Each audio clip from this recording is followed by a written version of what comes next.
ನಮಸ್ಕಾರ ಸ್ನೇಹಿತರೆ, the news ಸ್ಪಾಟ್ಗೆ ಸ್ವಾಗತ ಸುಸ್ವಾಗತ. ಧಾರವಾಡ ಕರ್ನಾಟಕದ ಶೈಕ್ಷಣಿಕ ಕೇಂದ್ರವೆಂದು ಪ್ರಸಿದ್ಧ. ಇಲ್ಲಿ ಸಾವಿರಾರು ವಿದ್ಯಾರ್ಥಿಗಳು ಸ್ಪರ್ಧಾತ್ಮಕ ಪರೀಕ್ಷೆಗಳಿಗೆ ತಯಾರಿ ನಡೆಸುತ್ತಾರೆ. ಆದರೆ ಸೆಪ್ಟೆಂಬರ್ 25ರಂದು ಈ ಶಾಂತ ನಗರವು ಯುವಕರ ಆಕ್ರೋಶದಿಂದ ನಡುಗಿತು.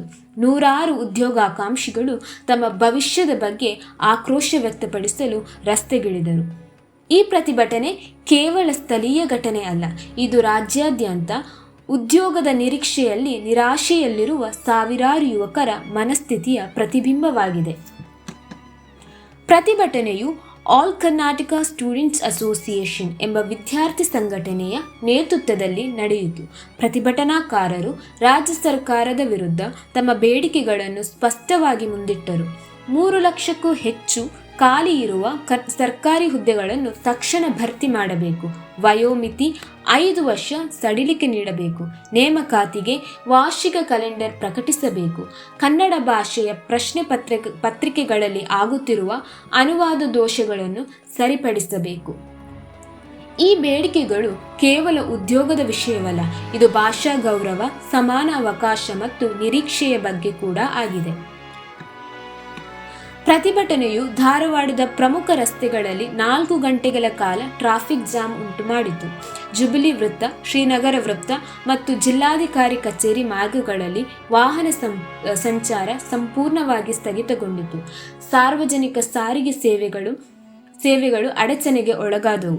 ಪ್ರತಿಭಟನಾಕಾರರು ಧರಣಿ ನಡೆಸಿದ ನಂತರ ಮೆರವಣಿಗೆ ರೂಪದಲ್ಲಿ ಜಿಲ್ಲಾಧಿಕಾರಿ ಕಚೇರಿಗೆ ತೆರಳಿ ತಮ್ಮ ಮನವಿಯನ್ನು ಸಲ್ಲಿಸಿದರು. ಸ್ಥಳಕ್ಕೆ ಆಗಮಿಸಿದ ಪೊಲೀಸ್ ಆಯುಕ್ತ ಎನ್ ಶಶಿಕುಮಾರ್ ಅವರು ಪ್ರತಿಭಟನಾಕಾರರೊಂದಿಗೆ ಸಂವಾದ ನಡೆಸಿ ಅವರ ಬೇಡಿಕೆಗಳನ್ನು ಸರ್ಕಾರದ ಗಮನಕ್ಕೆ ತರಲಾಗುವುದು ಎಂದು ಭರವಸೆ ನೀಡಿದರು. ಪ್ರತಿಭಟನೆಯು ಶಾಂತವಾಗುತ್ತಿದ್ದರೂ ಯುವಕರ ನಿರಾಶೆಯು ತೀವ್ರತೆ ಸ್ಪಷ್ಟವಾಗುತ್ತಿತ್ತು. ಪ್ರತಿಭಟನೆಯಲ್ಲಿ ಭಾಗವಹಿಸಿದ್ದ ಒಬ್ಬ ಯುವಕನು ಹೇಳಿದ ಮಾತುಗಳು ಮನ ಕಲಕುವಂತಿವೆ.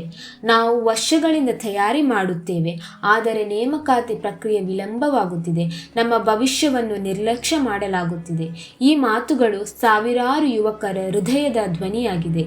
ಇದು ಕೇವಲ ಉದ್ಯೋಗದ ಬೇಡಿಕೆಯಲ್ಲ, ಇದು ಗೌರವ, ಭರವಸೆ ಮತ್ತು ಭವಿಷ್ಯದ ಬಗ್ಗೆ. ಈ ಪ್ರತಿಭಟನೆ ರಾಜ್ಯ ಸರ್ಕಾರಕ್ಕೆ ಎಚ್ಚರಿಕೆಯ ಗಂಟೆಯಾಗಿದೆ. ಯುವಕರ ನಿರೀಕ್ಷೆಗಳಿಗೆ ಸ್ಪಂದಿಸುವುದು, ಸ್ಪಷ್ಟವಾದ ನೇಮಕಾತಿ ನೀತಿಗಳನ್ನು ರೂಪಿಸುವುದು ಮತ್ತು ಭವಿಷ್ಯದ ಬಗ್ಗೆ ಭರವಸೆ ನೀಡುವುದು ಸರ್ಕಾರದ ಕರ್ತವ್ಯವಾಗಿದೆ. ಸಾಮಾಜಿಕ ಮಾಧ್ಯಮದಲ್ಲಿ ಹೈರಸ್ Karnataka, youth voice, Dharwad protest ಎಂಬ ಹ್ಯಾಶ್ಟ್ಯಾಗ್ಗಳು ಟ್ರೆಂಡ್ ಆಗಿದ್ದು, ಈ ವಿಷಯವು ರಾಜ್ಯಾದ್ಯಂತ ಚರ್ಚೆಗೆ ಗ್ರಾಸವಾಗಿದೆ. ಧಾರವಾಡ ಈ ಪ್ರತಿಭಟನೆ ನಾಡಿನ ಯುವ ಶಕ್ತಿಯ ಜಾಗೃತಿಯ ಸಂಕೇತವಾಗಿದೆ. ಇದು ನಿರೀಕ್ಷೆ ನಡುಗದ ಧ್ವನಿ. ಯುವಕರಿಗೆ ಉದ್ಯೋಗ ನೀಡುವುದು ಕೇವಲ ಆರ್ಥಿಕ ಭದ್ರತೆ ಅಲ್ಲ, ಅದು ಸಮಾಜದ ಸ್ಥಿರತೆ, ಶಾಂತಿ ಮತ್ತು ಪ್ರಗತಿಗೆ ಅವಶ್ಯಕ. ಸ್ನೇಹಿತರೆ, ನಿಮಗೆ ಈ ವಿಡಿಯೋ ಇಷ್ಟವಾದಲ್ಲಿ ಲೈಕ್ ಮಾಡಿ, ಶೇರ್ ಮಾಡಿ ಮತ್ತು ಸಬ್ಸ್ಕ್ರೈಬ್ ಮಾಡಿ. ಇನ್ನಷ್ಟು ವಿಡಿಯೋಗಳಿಗೆ ತಪ್ಪದೇ ನಮ್ಮನ್ನು ಫಾಲೋ ಮಾಡಿ.